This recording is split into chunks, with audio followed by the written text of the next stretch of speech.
of Absa Capital here in South Africa, and we had an announcement, a strange announcement on the Stock Exchange News Service earlier this week, John, where it was announced that you are going to be doing a big job in the Middle East in addition to your job here in South Africa. Of course, David Shapiro and I, being the gossip mongers we are, speculated that this meant that you had fallen out with Maria Ramos and you'd now appointed a deputy and you were on your way to go and work in the Middle East. What is behind this announcement?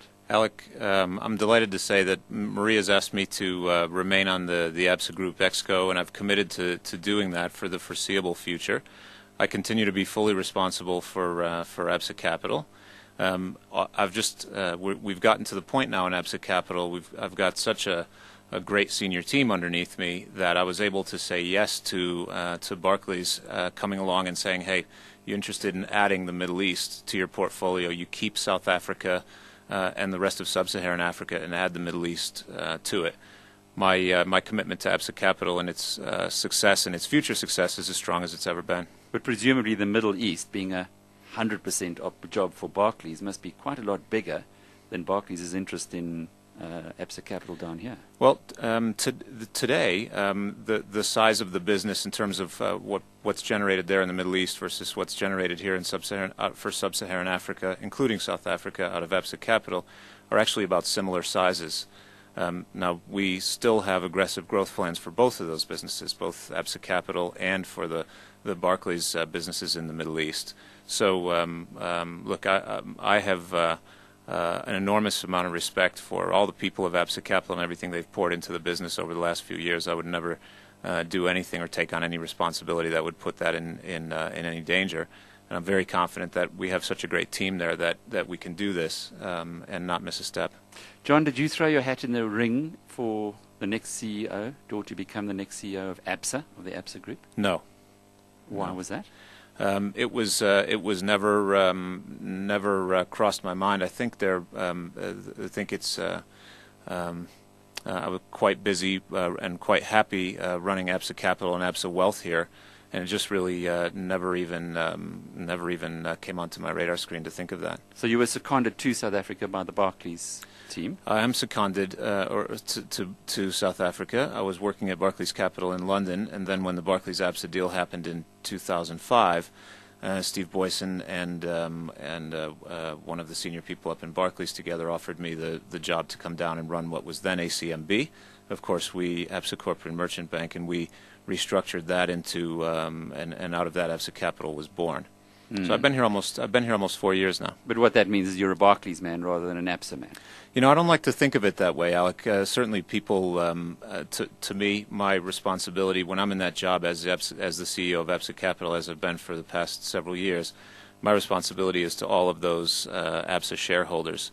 Barclays is 58% of them, but there's 42% of the rest that are minorities, and I serve all of them. So I don't consider myself that way.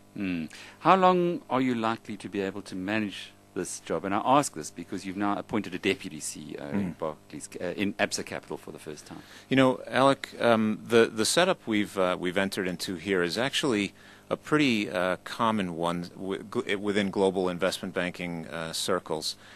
There are multiple examples. You wouldn't know the names of the people, but there are multiple examples of people I could give in Barclays Capital who were responsible for one large business, for example, the head of global foreign exchange, who was then asked to, while keeping that, also add responsibility for Asia, for all global markets within Asia.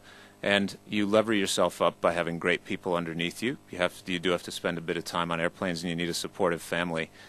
Thankfully, I've got all those things. So I think it is absolutely doable. I've seen it done before, and I'm confident we can do it here. So this doesn't mean that you exiting the picture, as you say, in the foreseeable future. What's that? 1, 2, 3 years? I don't know what the foreseeable future is. The commitment that I've given, and I've given it to the Absa board, to Maria, to the Group Exco, to all the people of Absa Capital, is that my commitment to Absa Capital's people and her success and the future success is as strong as it's ever been. Now, there was also quite a lot of speculation going around. Now it has been confirmed that Barclays has received bids for Barclays Global Investments, which is part of the portfolio that you're going to be picking up in the Middle East. Do you have any more insight in that?